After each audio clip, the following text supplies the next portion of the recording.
ইরানের মাটিতে হামলা করে যেন নিজের পায়ে নিজেই কুড়াল মারল যুক্তরাষ্ট্র। আহত পাক যেমন শেষ মুহূর্তে ঝাঁপিয়ে পড়ে, তেমনি পাল্টা আঘাতে গর্জে উঠেছে তেহরান। হামলার জবাবে মধ্যপ্রাচ্যে থাকা মার্কিন ঘাঁটিগুলোকে টার্গেট করেছে ইরান। ইতোমধ্যেই ড্রোন ও ক্ষেপণাস্ত্র ছুড়ে সৌদি, কাতার সহ মধ্যপ্রাচ্যের 5 দেশে থাকা মার্কিন ঘাঁটিতে ভয়াবহ হামলা চালানো হয়েছে। 28 ফেব্রুয়ারি ভোরে ইসরায়েল ও যুক্তরাষ্ট্রের বিমান বাহিনী একযোগে ইরানে ক্ষেপণাস্ত্র হামলা চালায়। এরপরেই পুরো দস্তুর খেপেছে ইরান। দেশটির সশস্ত্র যোদ্ধাদের দল IRGC ইতোমধ্যেই ইসরায়েল সহ মধ্যপ্রাচ্যে ছড়িয়ে থাকা মার্কিন সামরিক ঘাঁটিগুলোতে প্রথম দফার ড্রোন ও ক্ষেপণাস্ত্র হামলা শুরু করেছে।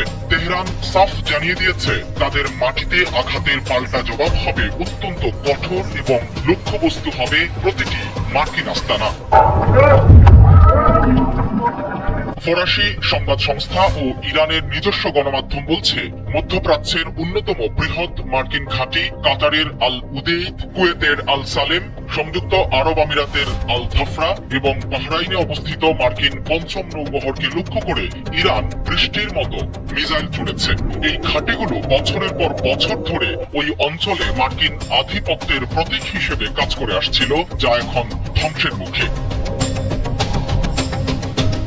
যুক্তরাষ্ট্রের জন্য এই হামলার ক্ষয়ক্ষতি হতে পারে অপূরণীয়। আল জাজিরার মানচিত্র অনুযায়ী এই অঞ্চলে বর্তমানে 19টি সক্রিয় সাইটে অন্তত 40 থেকে 50 হাজার মার্কিন সেনা অবস্থান করছে।